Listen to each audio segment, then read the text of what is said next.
Welcome to the Quick Talk Podcast with Joshua Latimer, where we discuss business, life, family, faith, struggle, fire, pain, and ultimately winning. It's time to take massive action. Look, I can't work harder on your life or business than you do. It's ultimately all on you. You know, God created all the food the birds would ever need, but he doesn't put it in their nest. You've got to go get it. 10 out of 10 people die. So how about doing something today that actually matters while you still can? Hey everybody, welcome to the Quick Talk Podcast. I am particularly excited because I have been secretly internet stalking one of the members of Russell's Inner Circle ever since I joined last fall, because I'm like the new guy in the group, and I eat popcorn and sit in the corner and take notes, and I'm trying to absorb and learn, because the best way to learn is to keep your mouth shut and open your ears. Now, with my home service company, I really had figured things out, as you guys know, and I know a lot of you are walking in the fire, and you're going through pain and suffering, and you're walking in the valley, and it's not always a mountaintop, but you are going to figure it out. But for online marketing, as I try to grow my software business, I'm keeping my mouth quiet and learning stuff, and Myron is one of the people I've been really just blown away by. His story is incredible. I'm going to let him unpack it, but just let me give you a premise here. He grew up very poor, I believe in Florida, and he had a lot of difficulties and adversity. He got polio as an infant, and he's had a brace on his leg. He's a dynamic public speaker. In fact, when I was at Funnel Hacking Live, I watched Myron get on stage and sell, I don't know, $2 or $3 million worth of stuff in 30 minutes. So how did he do that? He used to be a garbage man. He has a book called From the Trash Man to the Cash Man. And Myron, I'm very blessed and thankful that you've taken some time to talk to us. How are you? I am utterly fantastic, Josh, and thank you for that introduction. And I will say, I'm as excited to talk to you as you are to talk to me, my friend. Well, if that's true, then I don't even know how to respond to that. But I guess one of the reasons I was like really, really extra starstruck by you particularly was because of the Bible, because I'm a Christian and my podcast isn't a Christian quote unquote podcast, but you can't separate things. I mean, they're interchangeable with my life. And what's really interesting about your story, yes, you've made millions and millions of dollars in a variety of ways. You're insanely good at public speaking and closing on the stage and doing all these things that to me are like, oh my gosh, how does someone do that? It's insane. But you study like biblical mechanics and like Bible success. And I know you have a new podcast called Bible Success Secrets. Can you like tell us a little bit about your history and how this all happened and what you're doing? Yeah, it's really interesting. So first of all, like you said, I had polio as an infant, right? So when I was a little kid, I've got 6 brothers. And so my brothers can, they're all athletes as well. They can run. They play basketball. We used to play a lot of basketball growing up. We played a lot of baseball growing up, but I couldn't run. So a lot of times when my brothers were running and doing things, I couldn't do that. So I just kind of sat around and thought about things. I mean, it sounds kind of weird. And I would really watch movement, how people move, and watch how people interact, and really became a student of people and human nature and how people do what they do and why people do what they do as a kid. So that was kind of fascinating. And I'm one of those people who did really well in school all the way through the 3rd grade. And it went downhill from there. So academics were not my strong suit, right? It just like I was really good in school as long as I was interested. But around the 3rd grade, I started realizing that it was extremely redundant and I started getting bored. And so I think a lot of entrepreneurs feel like that. We love education, but not the structured form. We love to learn, but not formal education. What is it? Just an entrepreneur thing? It probably is. It was because it just seemed to me to be such a huge waste of time. I mean, I'm in the 3rd grade. What do I really have to do? I don't know, but certainly I had more to do than sit there and do the same stuff I already did last year. So it just didn't make sense to me. So literally from the 4th grade to graduating from high school, I struggled through school more because I hated it than because I couldn't do it. It just didn't make sense to me. And I say that because the miseducational system, that's what I call it. The miseducational system. I also call it government indoctrination camps. But the miseducational system lies to 2 groups of children. It lies to the children who do well in school, and it lies to the children who don't. It tells you if you don't do well in school, then you can't do well in life. And it messes up people that way. And then it tells people if you do well in school, you automatically going to do well in life. And it messes up those people because they get out there and find out that's not true. So So I kind of became this guy who I hated status quo at an early age, because status quo just didn't make sense to do something just because everybody else was doing.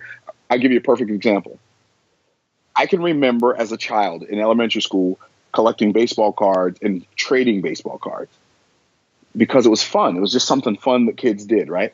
So we used to play baseball cards and trade baseball cards with other people, et cetera, et cetera. But other kids knew the stats of all these different football players and all these different baseball players, and how many home runs they had and how many RBIs they had. And I thought to myself, that is so fascinating. Why would you in the elementary school now, I'm thinking this, why would you take a part of your life and memorize that much information about somebody else's life who doesn't even know you? It just didn't make sense to me. Mm-hmm. Right? Mm-hmm. And it's amazing to me now that when I perceive that as an adult, like if I happen to sit down and watch part of the NBA playoffs, I think to myself, that is amazing that many people find it so important. Like tens of thousands of people will go into an arena and watch somebody else live rather than going out and living a life that other 10,000 people would like to come watch. I have a theory about that myself because, like, especially men, we watch a movie like Braveheart or like Rocky or something, and we kind of trick our brain into feeling like we're strong and we're powerful because we're caught up in this other story rather than actually doing actual things that make it like being a dad. I have 5 kids. Like, it's not a super sexy thing every 2 seconds to be a dad. Like, there's just normal drudgery of daily life, but it's chopping that wood and having integrity and doing the right thing in the boring parts, that make you a good dad. But we just want the glory part of it without the hard fire. I call it the fire, walking through the fire. But what do you think about that? Oh, absolutely. What if you think about it? So let's even... Like, if you talk about the word dad, see, dude, you're going to get me chasing rabbits, dude. We're going to have rabbit stew all over podcast universe, right? That's okay. So you think about the word father. The Hebrew word for father is the word Abba. Now, in English, you spell the word Abba, A-B-B-A, which it's just a word that's spelled and sounds that way, right? But in the Hebrew language, like, every Hebrew letter means something.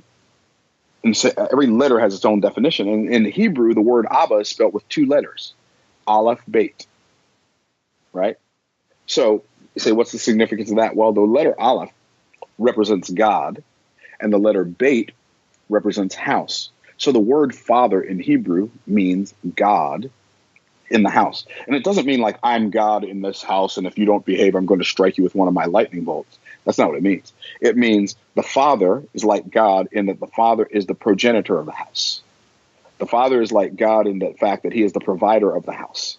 The father is like God in that he is the protector of the house. So the father is like God in that he is the praiser of the house. He's the one who praises the children. As a finding pot for silver, furnace for gold, so is a man unto his praise. So I've got a responsibility in my house to progenerate, right, to procreate. That's why I have children. I've got a responsibility in my house to be the protector, the provider, and the praiser in my house. And I have the ability to create all of that because I am God's representative in my house. And so for me, it's a great honor and a great responsibility to be a father because I am representing God to my wife and to my children. I love that so much. See, I told you I was going to chase rabbits, bro. We can chase rabbits all day because this is so important. And I want to tie what you just said back into business from a Christian perspective, because I'm not, going to apologize that I'm a Christian. Not all of our listeners are. That's okay, because the principles that you're going to talk about later are applicable regardless. But when it comes to, go ahead. Exactly. No, I was just going to say all principles always work the same for everybody. So it doesn't matter if you're a Christian or not a Christian. If it rains and you're outside, you're going to get wet. So, right? So if you're outside in the sunshine, you're going to get warm. So you can be a Christian, I'm a Christian, whatever, and we don't have to try to make other people what we are, but we can just go ahead and be who we are and understand that regardless of who you are, the principles are going to do what the principles do in your life. Right. When what I was going to get at is that a lot of people want to be a good father, so they think because they desire it that they can be it. Or they want to be a millionaire or have a huge automated successful business with dozens of employees. They desire it, but they don't understand that desire by itself doesn't do anything. And so it actually makes me a lot frustrated. Christian entrepreneurs hesitate more sometimes because they have false beliefs about money. They're scared to be successful. They feel bad to sell stuff, or they just feel like God's supposed to just put it in their lap or something. The quote at the opening of our podcast, Myron, is that God gives the birds all the food that they'll ever need, but he doesn't put it in their nest. It's like, why won't they go out and club something and drag it home? Like, let's go start talking about like entrepreneurship, the way our brains work, why we're so screwed up in the head and we're not getting it done. Absolutely. It's really interesting. Like I said, it's our responsibility. It's an honor as well as a responsibility. The word responsibility means to respond with ability, right? So if I've got a responsibility to do something, that means I have the ability to respond with that ability. Like, we can do so much more than we believe we can do, but we can't do it unless we believe we can do it. Expectation is our greatest superpower. And expectation manifests itself in our minds. We call it a fact, right? A fact that goes into our mind.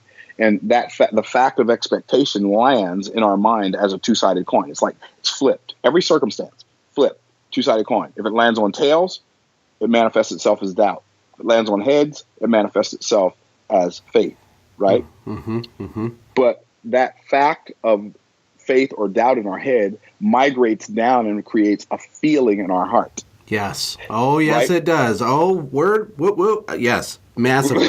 Massively. Because right? I struggle with this. So, like, at the end of my other business, I was at the pinnacle of confidence. I understood the levers, the mechanisms, the gears. I understood that business. And the business I'm in now, we're succeeding, quote unquote. But I'm so freaked out that I'm going to miss something, or that it's my game to lose. And we're so close to having huge success. It's actually slowed me down. I haven't shared this with the podcast, but I am very transparent and vulnerable on this podcast. But it's in my head bad right now, and it probably has something to do with what you're saying. Oh, okay. So let me unpack this for you then. So when it lands as a two-sided coin in our heart, it manifests itself as anxiety or anticipation. Okay? Anxiety is the thief of our dreams. A lot of people think, well, I don't do this because I'm afraid. No. You're mistakenly attributing anxiety to fear. Here's the difference between anxiety and fear. First of all, fear can serve you. Fear can be a good thing.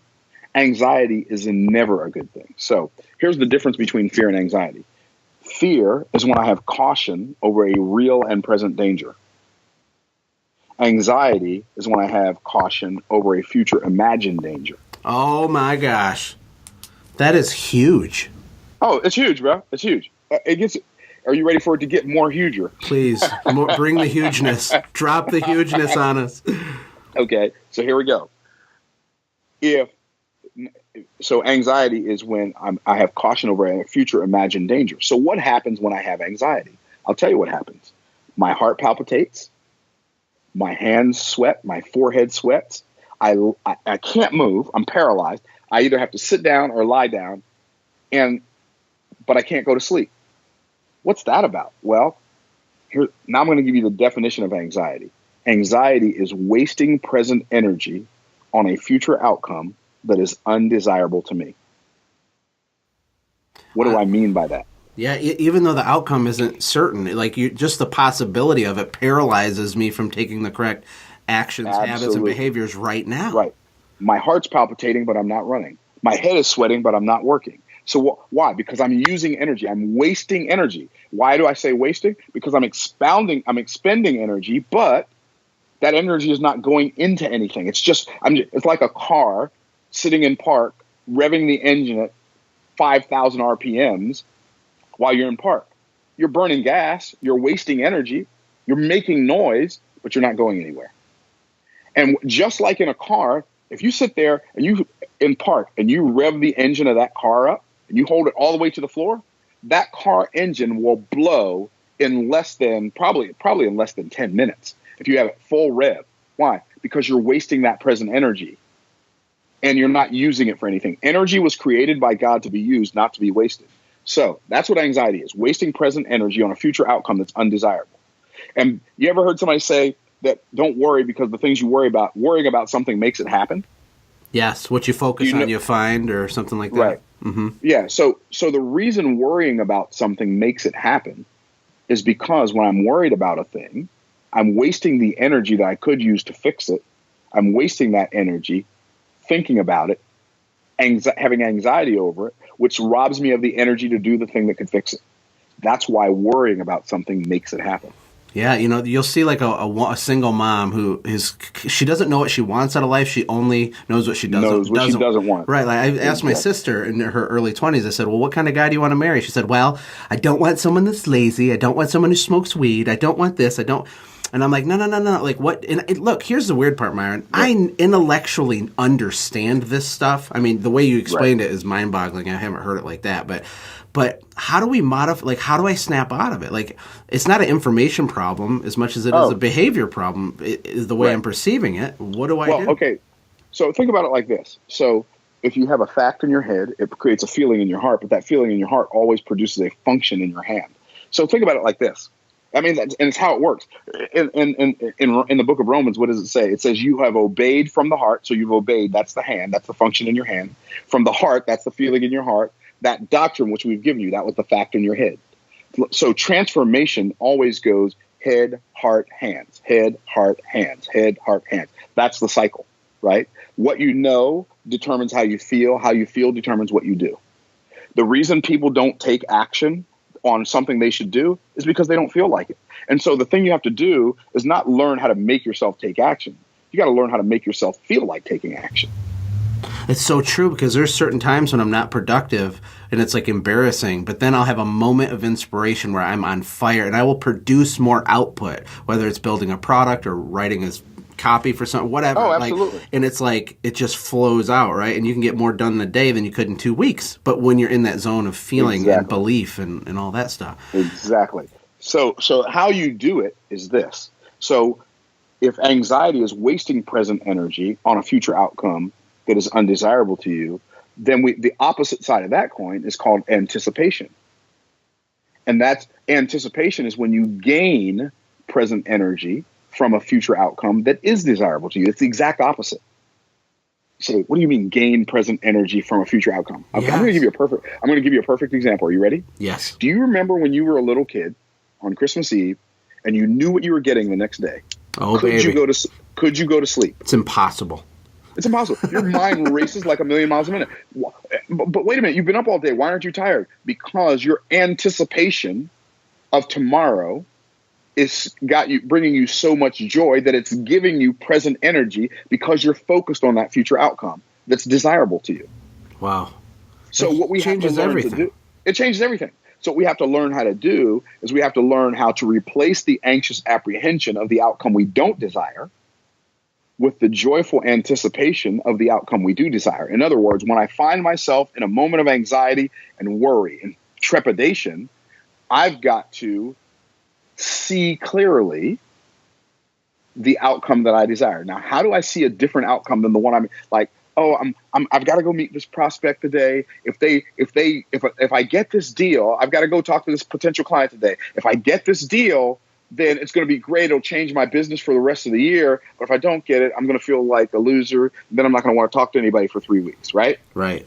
Okay. So how do I make it work in that moment? Well, you have to almost everything that we feel.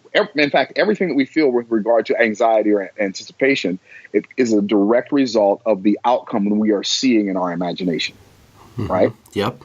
So one of the things that I teach people is words are not just things we use to communicate. Words are the window through which we see the world. So when you change what you say, it changes what you see. And there are so many examples of that. Like affirmations, for example? Oh, even better than affirmations. So Jim Rohn told the story about how they interviewed 1,500 inmates in prison just to find out what in the world caused all these people to end up this way, right? And they found something they weren't looking for. You know what they found that they weren't looking for? That all of the inmates who were in prison had in common? No. They all had a very small vocabulary. Really? Yeah, right? Okay, so that's powerful, but it gets better. Are you ready? Yeah, they all had a very small vocabulary. And then he said, words are not just the things we use to communicate. Words are the window through which we see the world. And if you have a small vocabulary, you don't need a much larger space than a 6x8 cell to live in. Ooh. Is that powerful? That's powerful. And even the small vocabulary they had was limited to like negative, not good, destructive words in the first place. Exactly. So one of the things that what I do practically, if I find myself in a situation where where the anxiety of the future outcome feels inescapable to me, I will go somewhere in a quiet place and I will write down how I would like it to turn out with clear and very vivid terms, and I will read it out loud to myself over and over and over again. I know that sounds hokey, it sounds corny, but what happens, one of the things that I've learned to do is to only give energy to outcomes I desire. I give no energy to outcomes I don't desire. Like my son my son calls it my distortion reality field. Well, when you distortion reality. When you separate to go write that down, you don't feel like writing it down, right? Nope. So you're overwhelmed. There's an anxiety moment. And when you start reading it, you think, this is so corny. This is so stupid. You don't feel like reading it. Right. But you do it anyway. Here's why. Because doubt is created in the eyes. Faith is created in the ears. So if I say something, the reason I read it out loud, I'll give myself a seminar. That's amazing. And I'll talk myself into only expecting the outcome I desire. I would zero energy. I would assume it gets easier for someone like you that's been doing this for a long time. You've sold millions of dollars worth of product. You've done so, and just not to totally pivot, but like when you're at Funnel Hacking Live, Russell off the cuff, like asked you to come up there. He's like, "Hey, Myron, will you sell a few more $1 million worth of this product?" We're like, you just go up there. And these people, and what's really crazy is he was selling this $18,000 high ticket offer to marketers who know that they're being marketed to, who they understand Russell's entire process that he does in front of them, and then he brings you up. You're like the left hook that they didn't see coming or something. But and it's not manipulation, which I want to talk about all that too. We can unpack that too, bro. So you do that, like that's insane. So maybe we do transition into like, how did you get to that place? How do you go up there off the cuff and sell $3 million worth of stuff in 30 minutes? So a couple things. First of all, Russell had already done the presentation, so people had seen the offer, right? So I'm in Russell's inner circle. As you know, it's $50,000 a year. And I said, wow, so I asked them the day before, do inner circle members get the 2 Comma Club X? And they said, yeah, but then the next morning they said, well, I gave you bad information. You don't get it. So I already knew I was getting it. Right? Because it made too much sense. I mean, he just marched 17 people across the stage who made $10 million using his process. Right. Right? Yeah. I'm not missing out. I ain't the sharpest knife in the drawer, but I'm not a wooden spoon, right? I'm not missing out on that. And so I said, I'm getting it. So I believed in it. Right? And so in my own, like, I already knew that, in my heart of hearts, it was a great opportunity for everybody in that room. So because I was already sold on it, I just basically I helped them think about it in a different way. So here's what's really, I'm going to read something to you. This is really going to be good. So you've heard people say, people love to buy, but they hate to be sold. You've heard that, right? Yes, I've said that actually. Okay. So now you're gonna smash my dreams into a million pieces. Keep going. No, I'm not. I'm just gonna say that is not true. Okay. It's just not true. People love to buy and they love to be sold.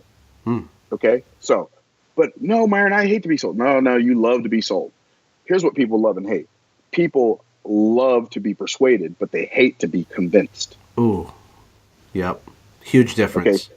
Huge difference. And I'm gonna unpack the difference. Like, I don't like just using words. I like to define words, right? So here's persuasion versus convincing. Are you ready? Ready. Okay.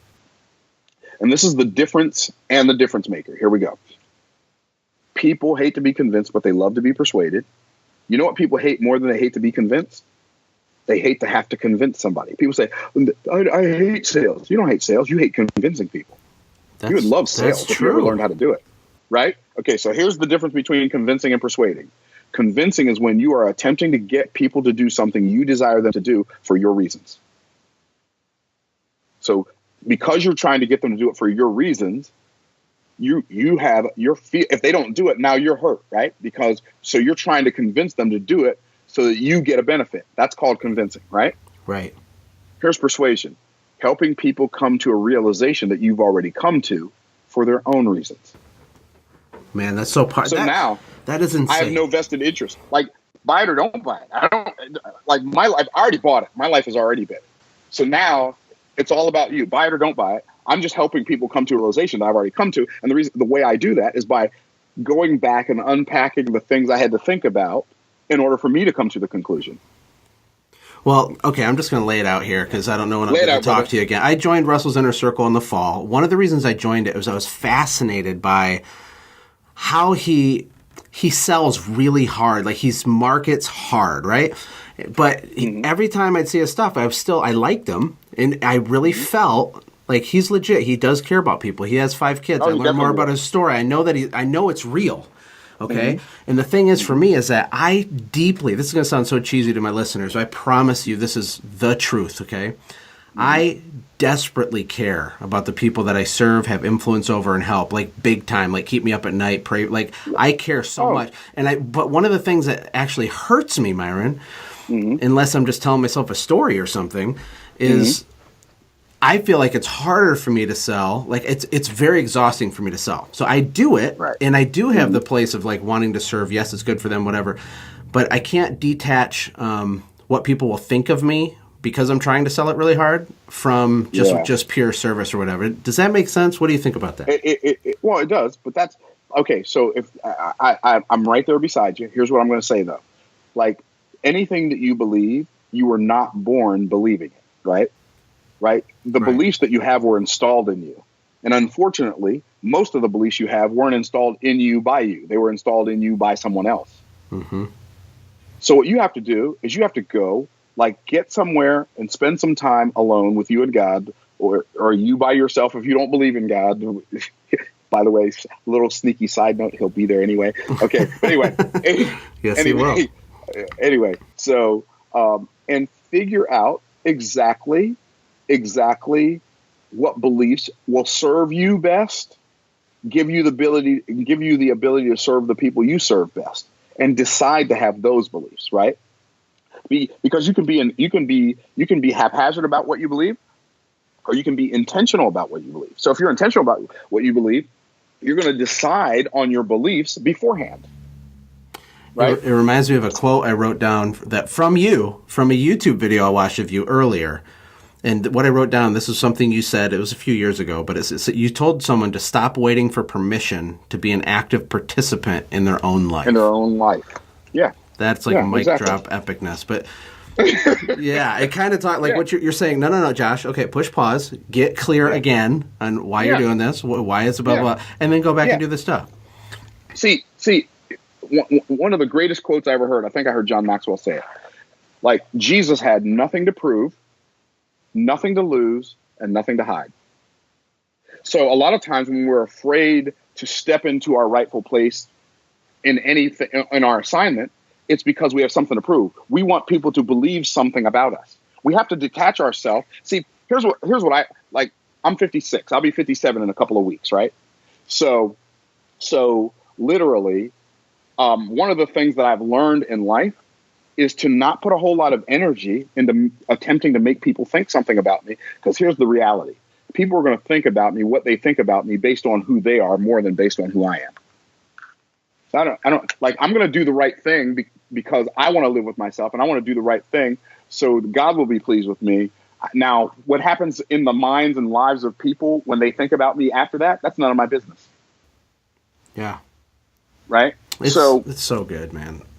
I knew you were going to bring the fire. You're just bringing it. I need to dump some water on my head here. Can we talk next? You're a mess, Will.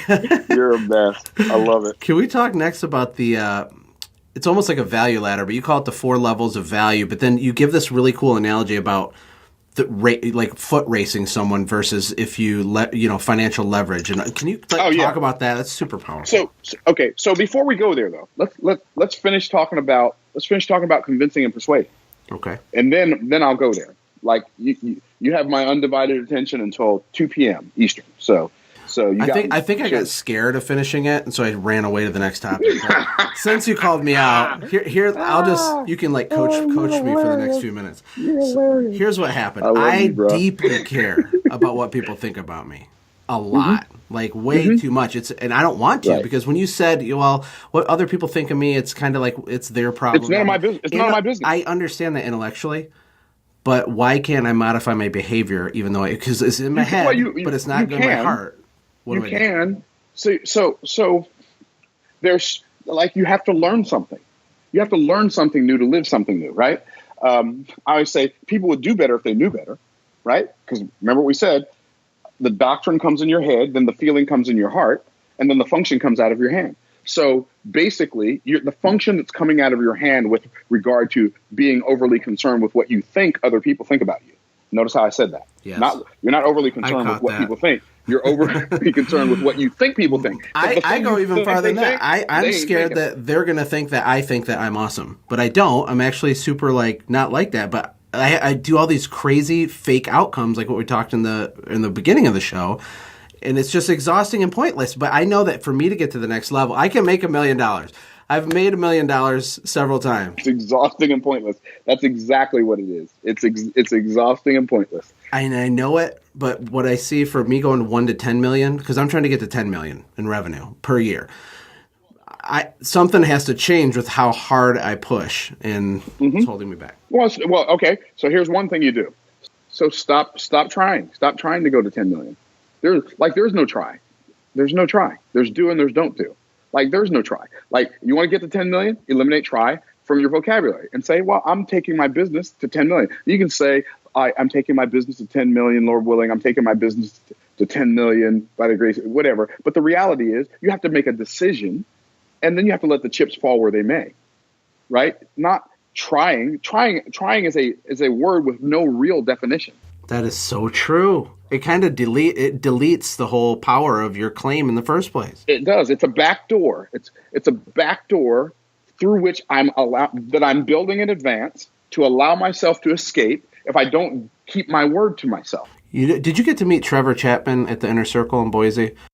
I did not. I met him once. I've met him once. Well, he's kind of a crazy guy, super smart, and he said something one time that caught me, and he's talking about how people try to craft in their head a perfect plan for a perfect future outcome, even though that's impossible, and that holds them back. Like maybe that's what I'm trying to do is like, well, like I won't even try it until I know with certainty and perfection that this is the exact path, rather than just going for it and letting the chips fall. So let's say I tell you, I want you to coach me now, okay? Let's say I tell you, okay, Josh, here's the deal. I'm coming to Michigan, right? I want to hang out with you. We're going to spend some time. I'm on my way. I'm coming to Michigan from Florida. I live in Florida. You're in Michigan. I'm coming to Michigan, right? Okay. So now I want you to ask me a question. Myron, when are you leaving? Ask me that question. When are you leaving, Myron? As soon as I can see the Michigan state line. When do I get to Michigan? Never, ever. Never. People who feel like they have to know everything before they do anything never do anything, and they never get to learn anything. Man.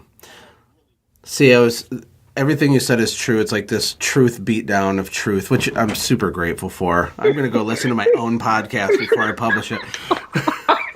You're a nut, dude. I love it. Oh my God. So here's what we have to do. We have to stop being convincers. Disconnect ourselves. We have to disconnect ourselves from the need to need people. Like, I need people to believe me. I need people to trust me. I need people to buy my stuff. Stop being a needer of needers and start being a leader of leaders. Oh. Start leading people. That's so good. And let the chips fall where they may. Let your message do what your message does.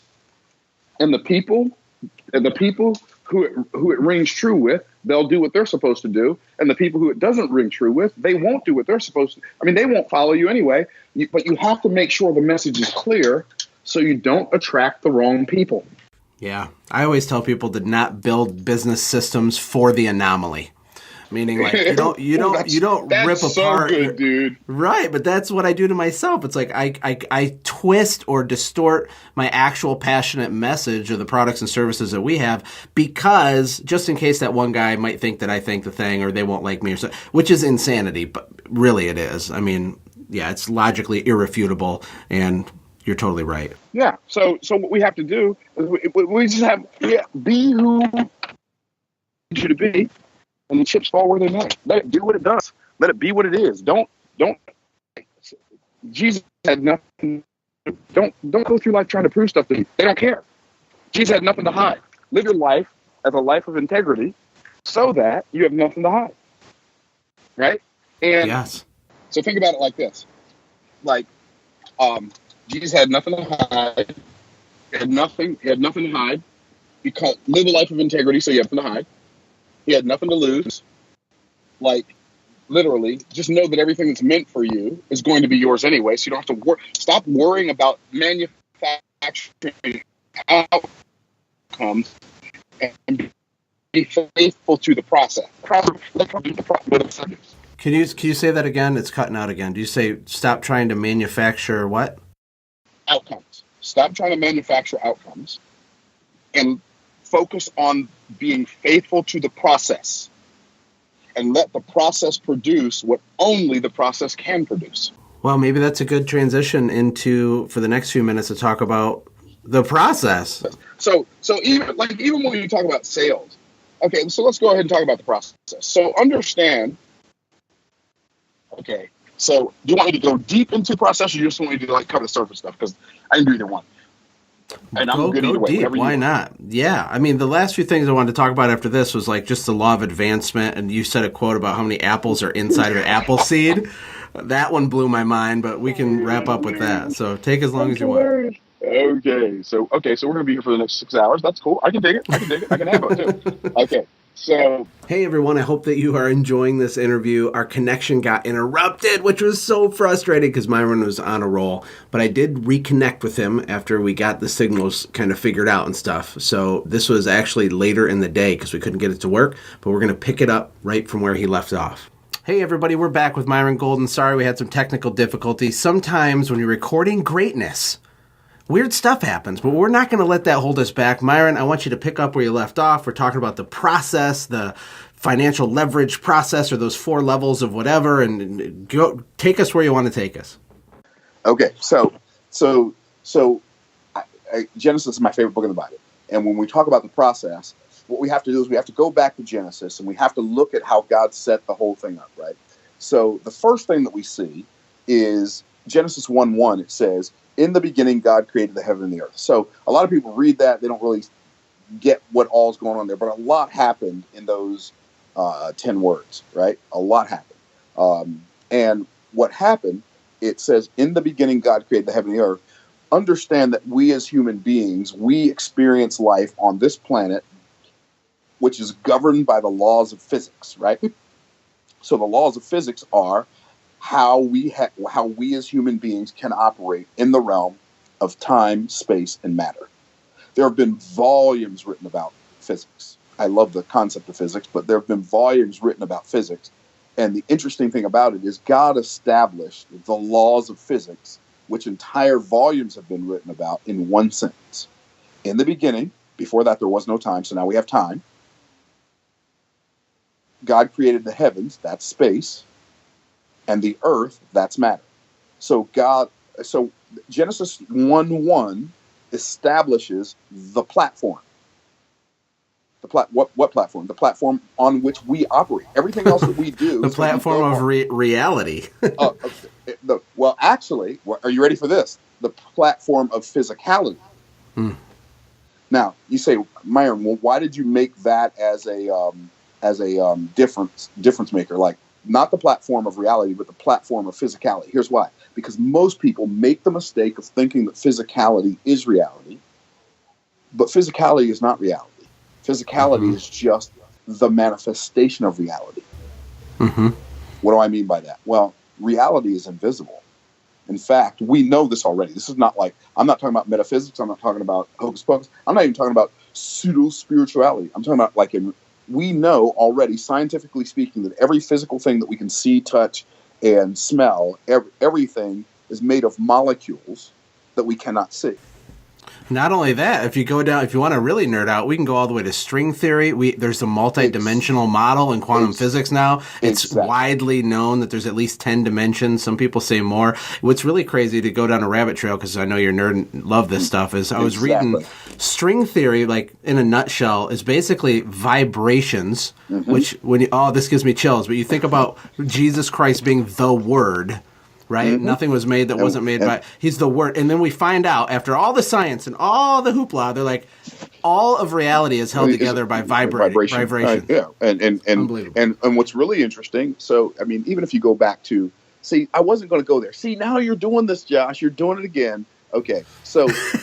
I can't help it. In John 1:1 is the parallel passage to Genesis 1:1. Genesis 1:1 says, in the beginning, God created the heaven and the earth, right?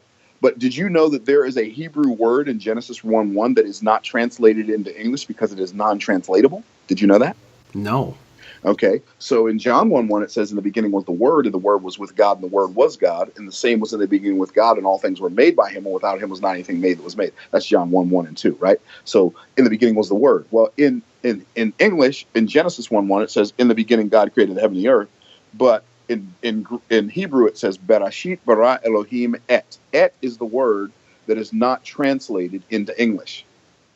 Berashit bara Elohim et. Hashemayim va'et aharetz. So it says, in the beginning, God created the heaven and the earth. Berashit, in beginning. Bara, created. Berashit bara Elohim, God. Et. Et is Aleph Tav.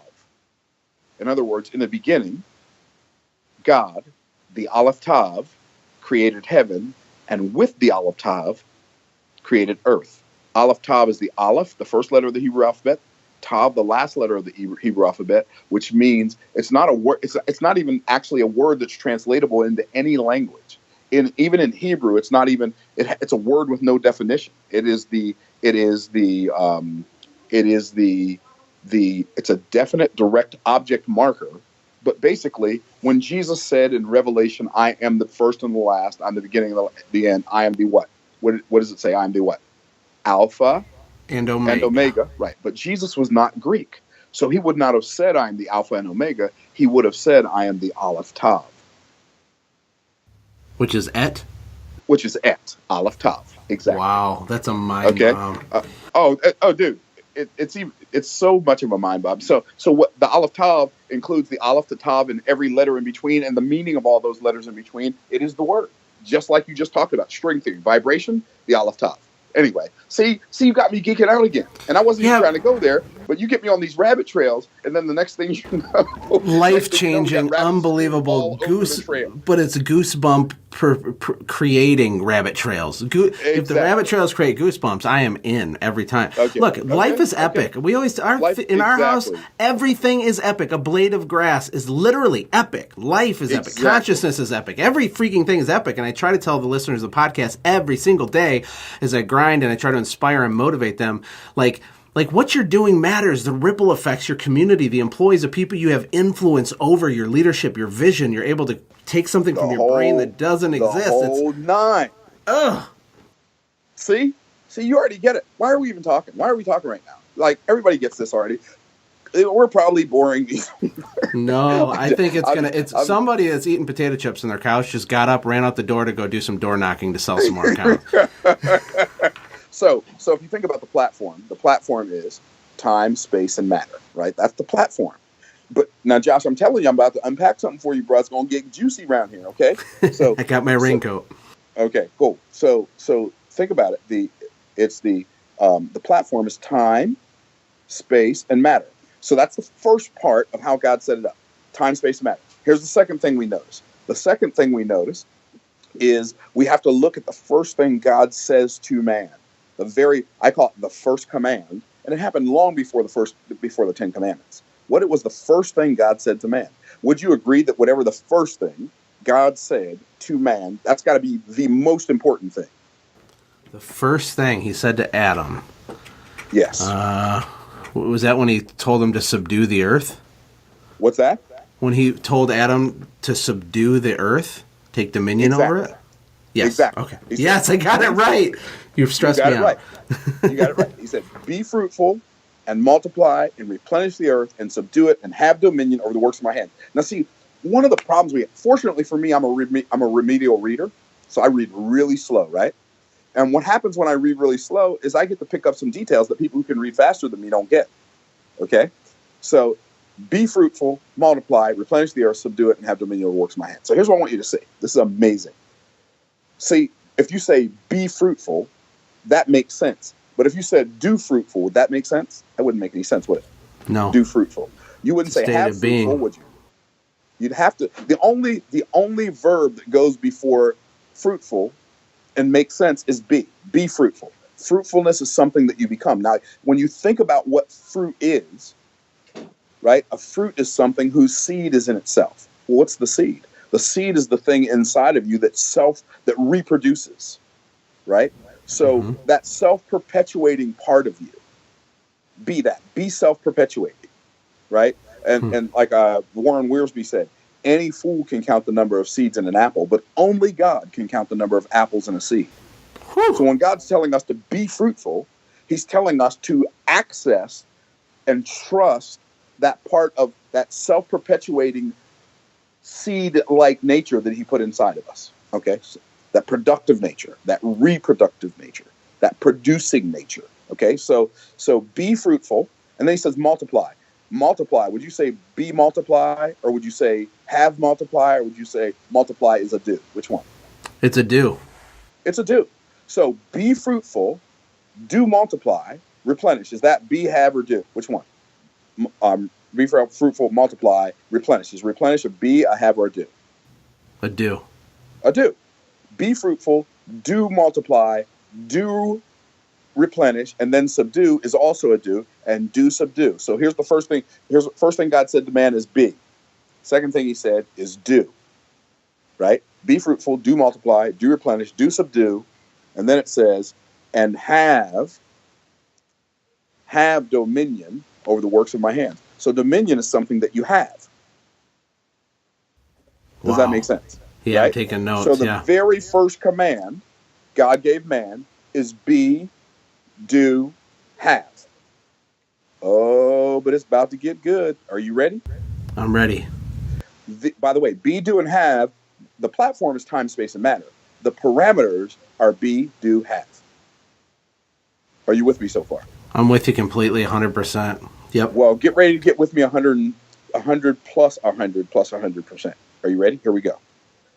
Each one of the parameters is for a different part of the platform. So now, because God said be, do, have, now I understand the purpose of time, space, and matter. What do I mean by that? Well, the purpose of time is being. The purpose of space is doing. The purpose of matter is having. The reason God created time is because anything that you are going to become that you are not right now, here's what it's going to take. It's going to take time. That's right. I love the analogy. That's just, I'm just going to let that simmer for a second because that is epic. But you teach, I heard you teach, I'm sorry? I said game changer. It's game changer. It completely is a game changer, Myron. I mean, this is serious stuff, and I think it should give people peace knowing that, like, there is a structure. You know, people literally feel like their business is built by abstract luck and circumstance rather than by design and effort and following a process. But because they don't even think that the process exists, but you're saying that it does exist. There's so much design. There's more design in one cell in your body than there is in the entire Encyclopedia Britannica. Mm-hmm. So that's another conversation for another day, bro. Well, how do we apply this to the process? What do we do to begin the growth or take the seed and become a tree? How do we do it? So here we go. Be, do, have. Being, the purpose of time is for being. The purpose of space is for doing. If you were all wrapped up in cellophane with duct tape around you, you wouldn't have any space around you. What would you be able to do? Nothing. Nothing. So space is absolutely essential to doing. But here's where this really set me free, right? And a whole lot of other people too. A lot of people feel bad because they have a desire to have nice things, because they don't understand that their desire to have nice things is a God-given desire. Like, God's the one that gave you the desire to have a nice house and a nice car and a nice whatever. God is the one who put that desire for nice things inside of you. Why did he do that? He did that because he knew that if you had a desire to have, you would be willing to do the right thing in order to have it. Well, and he apparently desires to have nice things, because everything he made, he said it's good, it's good, it's good, and very good with humans. Exactly. And here's what's amazing. Here's what's amazing, Josh. God said you can have anything you're willing to do the right thing. Like, it's not wrong for somebody to desire to have $1 million business. People say, I don't want to be greedy. It has nothing to do with greed. Like, my brother asked me one time, one of my brothers, I've got 6 brothers. One of my brothers asked me one time. He says, so, Myron, how much money do you want to make anyway? I said, well, as much as I can. He goes, surely you can't mean that. I said, sure. I said, if you said it, surely you wouldn't mean it. But if I said it, oh, you can take it to a bank. I done already thunk about it, and I want to make as much as I can. Right? And I said, it's silly. We play these stupid games on ourselves. And then I said, how smart do you want your children to be? As smart as they can. How long do you want to live? I want to live as long as I can. How healthy do you want to be while you live? As healthy as I can. Right? You want to be as healthy as you can. You want to live as long as you can. You want your children to be as smart as you can. And then, how much money do you want to make? Just enough to be comfortable. I don't want to be a reasonable amount. Yeah, Myron. Just a reasonable. Nobody says they want their kids to be just comfortable, rich, smart enough just to be comfortable. Nobody says, I just want to live long enough to be comfortable. We want to squeeze all the juice out of every aspect of our lives, and then we play this game because the enemy has made us believe there's something inherently wrong with making money. We play this game like, I don't want to make that much money because, and the real reason we say that is because we're afraid that people will judge us. Well, once we get or we're afraid to put in the work required to have it. Okay, or we're afraid to put in the work required to have it. But for people who are willing to put in the work, a lot of those people are afraid that other people are going to think they're greedy if they say, I want to make as much money as I can. Yeah. I don't even have time. I don't even have the time, the effort, or the energy to worry about thinking about what I think somebody else might be thinking about me. I put less than 2.2 seconds of thought into that per year. We talked about that earlier because I'm struggling with that big time. You ever hear Zig Ziglar is famous for saying something like, what area of your life did God design you to fail in? You ever hear exactly. that? No, I never did. But everything God ever made, he made to succeed. He made the sun to shine, it shines. He made birds to fly, they fly. He made fish to swim, they swim. Well, God made everything. People say, God doesn't care about success. God doesn't care about anything but success. Everything he made for a purpose, and everything he made does that purpose, except for human beings, because we have a choice. Okay. See how we keep chasing rabbits? This is great. No, this is all applicable to everything. Rabbit stew all over your podcast, bro. I love it. We're gonna change the name of your podcast to Rabbit Stew. I love it. Okay, so I think I'm gonna title this podcast "I Done Thunk About It." That's what you said. You said to your brother. Exactly. I didn't already thunk about it. So anyway, so awesome. So now we've got time, space, and matter. So when I taught this, the very first time I taught this in Genesis chapter 1, my wife said, "But Myron, if it's okay for us to desire anything that we, to have a nice house, nice car, what's the difference between that and covetousness?" I said, well, the answer to that's easy. Covetousness is a desire to have without the willingness to do. That's covetousness. When you desire somebody else's wife or somebody else's husband, for instance, that's covetous because you're desiring to have something that were not willing to do the right thing to have. In other words, in order for you to desire somebody, you should be married to them, right? So that whole concept, there's nothing wrong with me desiring nice things as long as I'm willing to do the right thing in order to have them. Mm-hmm. Yeah, so you have to, or there's a process. If you try to skip or break the process, it doesn't work. Now, here's what's really cool. Are you ready for this? Here's where the system gets really juicy. This is where the parameters get really juicy. I believe that everybody already has 100% of everything they can have, who they are right now. Which means, in order for you to do more than in order for you to have more than you have, you got to do more than you're doing. But right now, you're doing 100% of everything you can do. In order for you to do more than you're doing, you have to become more than you are. So everybody is doing 100% of everything they can do, who they are right now. Become more and doing more will automatically take place. That is legendary. I got a nugget to throw back at you that you can use. Throw it back at me. I have a friend with a carpet cleaning business in Minnesota. They do $20 million a year. It's huge. Wow, it's only 10 years old, right? Wow. But what he said that blew my mind is he said every single system in your business is perfectly calibrated to give you exactly the result that you're currently getting. And so the point he was making was like, you don't ask yourself, should I systemize a business or should I not? No. You already have a fully systemized business. It's just they're terrible systems, Oh, dude, that is so good. Say that again. Every system in your business is perfectly calibrated to give you exactly the result you're currently getting. Oh my goodness, that's juicy. Yeah, it's good. I wish I made it up, but I don't need to make it up. I'm trying to stand on the shoulders of giants. I'm trying to mirror what works, and that's what I try to tell the listeners of this show too. It's like we don't really have to blaze our own trail. We do need to be creative and be our own person, but the structure of how this stuff works is pretty much universal. God set it up from the very beginning, from Genesis chapter 1. So now. See, here's what's really interesting. God put a desire in us to have, and he made that one of our strongest desires. His strongest desire for us is that we become. God knew that if we had a desire to have, we would put a lot of effort into doing, and we would be so ineffective in our doing that we would finally yield to becoming who he desires us to become, so that we can do the thing that we desire to do, so we can have the stuff we desire to have. That's how he set it up. And it's all set up for our growth. It's self-evident to me when you think of it like that. It's not arguable. It's right. It's obvious. Totally, hey, you know what Winston Churchill said? Winston Churchill said, the truth is incontrovertible. Malice may attack it, ignorance may deride it, but in the end, there it is. Yeah, capital T truth, baby. Yes, sir. So now we're gonna wind it up. We're gonna wind up the process, because this is how God set up. Like, this is the most. What I'm talking about right now is the most amazing lesson about that I've ever learned about anything in my entire life. So let's get down to the last little bit of it, shall we? Shall we? Yes, we shall. Okay. So we talked about the platform, which is time, space, and matter.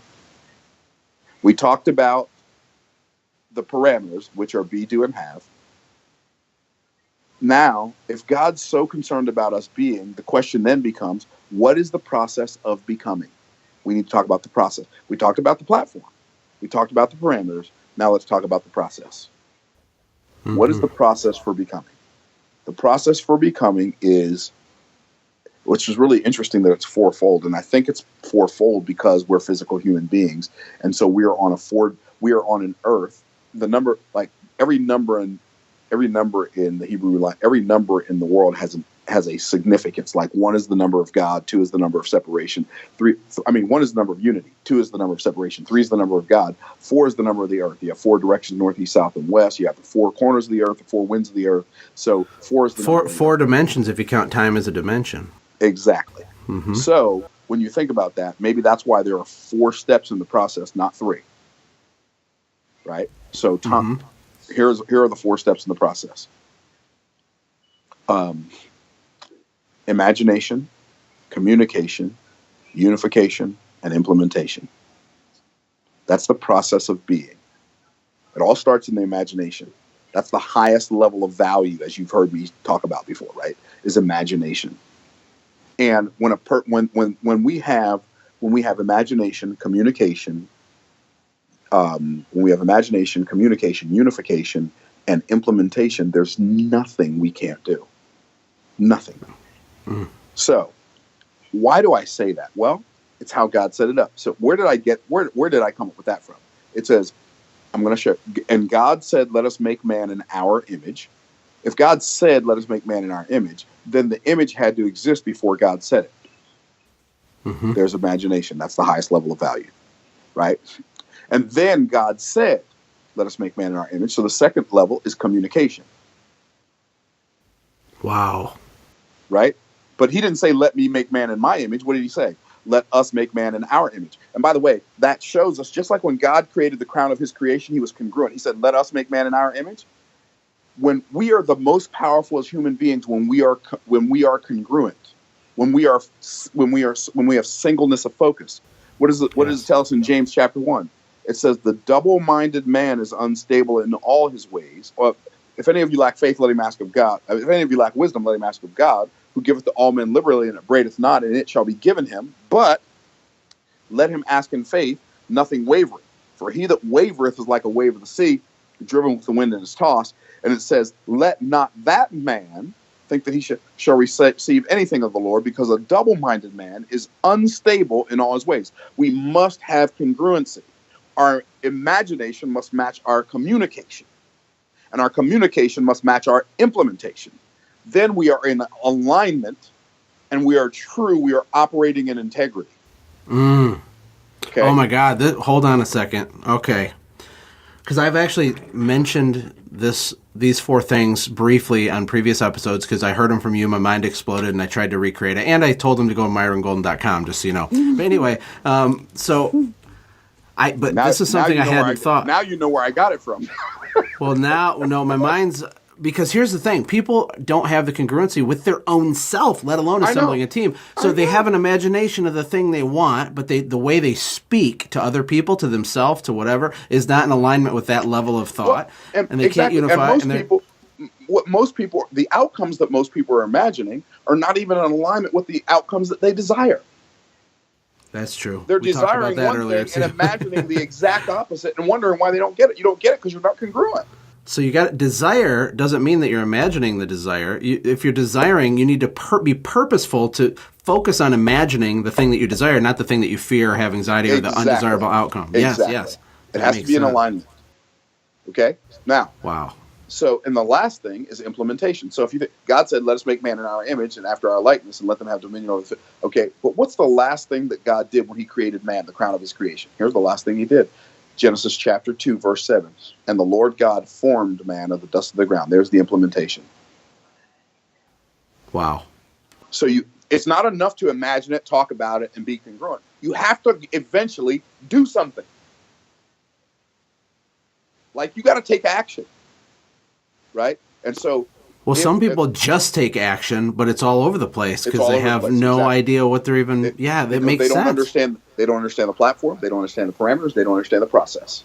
But this is also why really bad people can achieve a lot too, right? Because they're very focused in the thing they're imagining, and it is congruent, even though it's evil. Exactly. You know what's really interesting? I never even thought of this before. Okay, 1 is the number of the unity of God, but 3 is the number of God, right? In fact, like the word Bereshit bara Elohim, Elohim is the first name the first title that speaks to who God is, right? Elohim. Well, just like in English, when something is plural, we put an S on the end. In Hebrew, when something is plural, they put a yud mem on the end. It ends in im, right? Elohim. It's not Elohu, it's Elohim. Elohu would be 1, but Elohim is plural, right? So 3 is the number of God.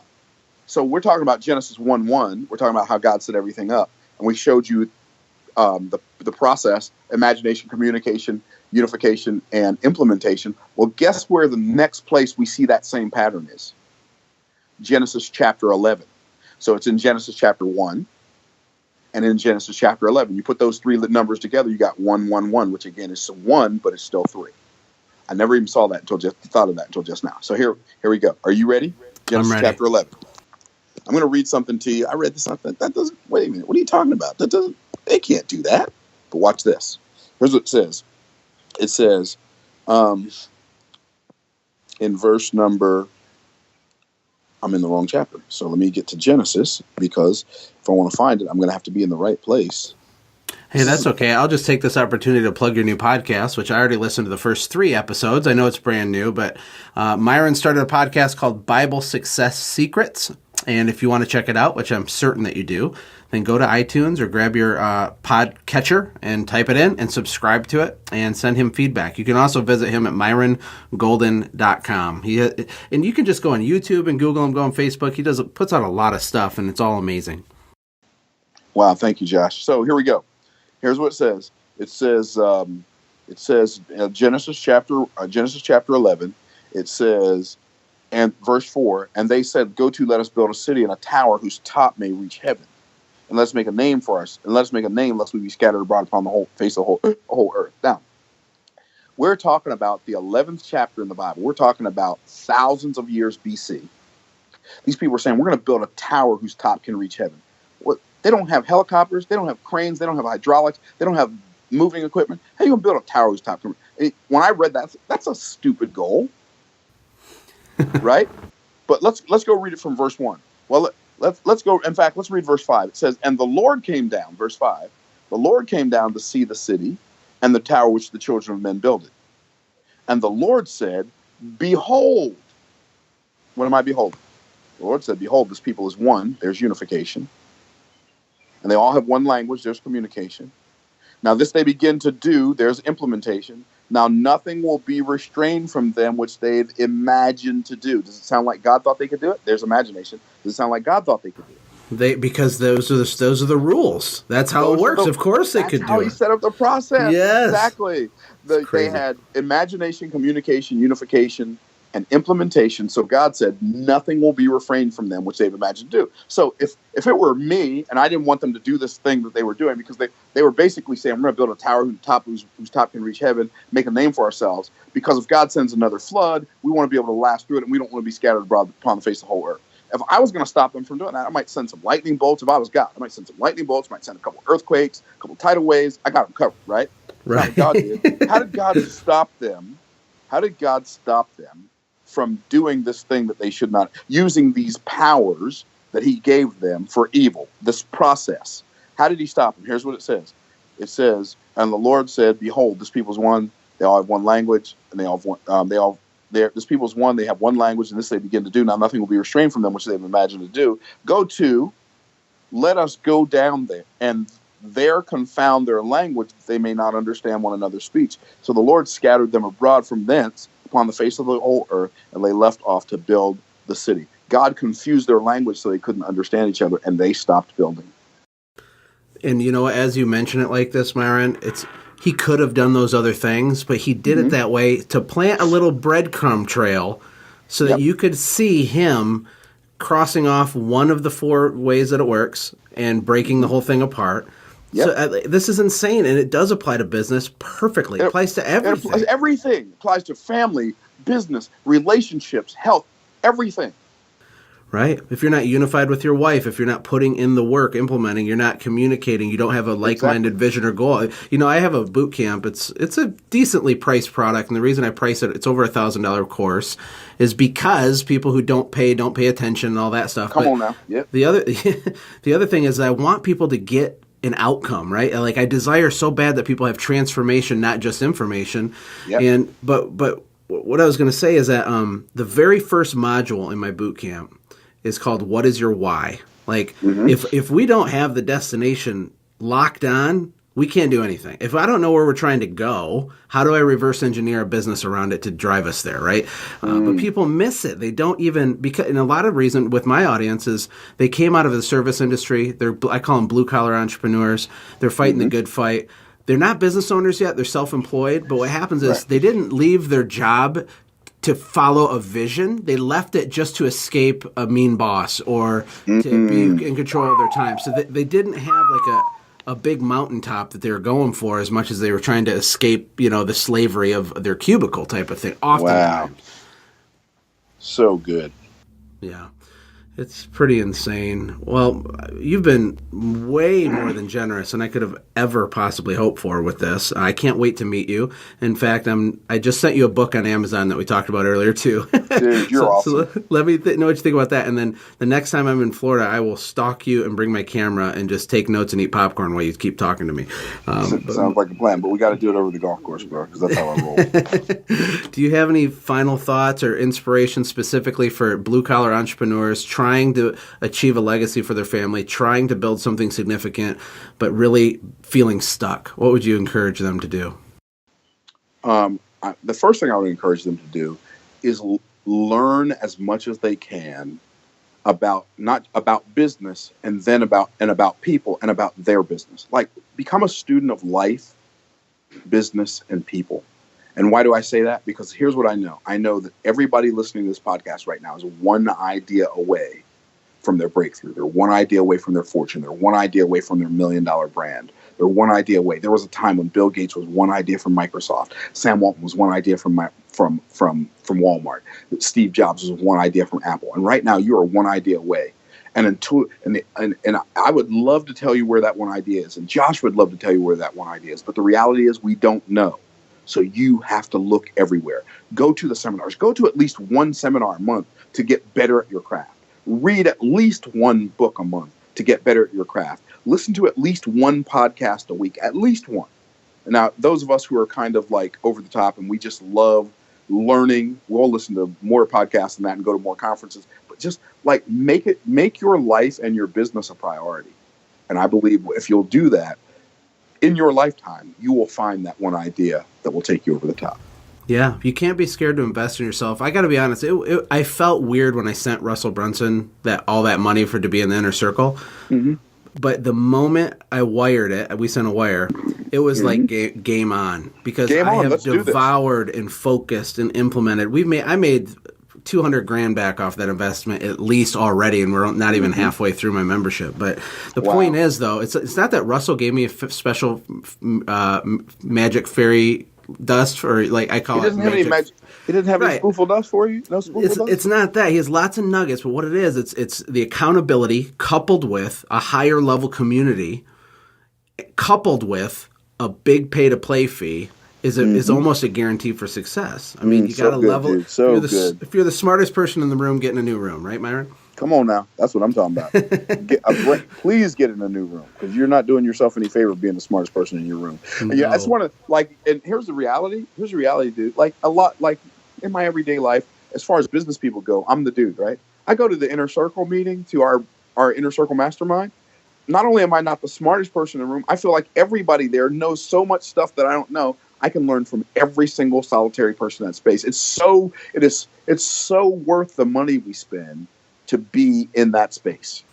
I honestly feel dumb for doubting it in the first place, because it goes against what I tell people to do all the time. It's just it was a new level for me in my personal education. Sure. But so I have massive compassion to everybody listening. I hope this has been valuable to you. I know it has.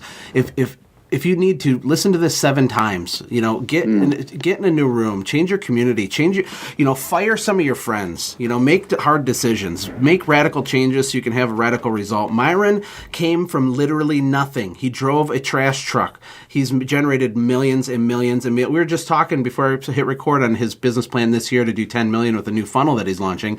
Guess what? He's going to do it. It's not about the money. It's about creation. It's about the ripple effect. It's about living your purpose.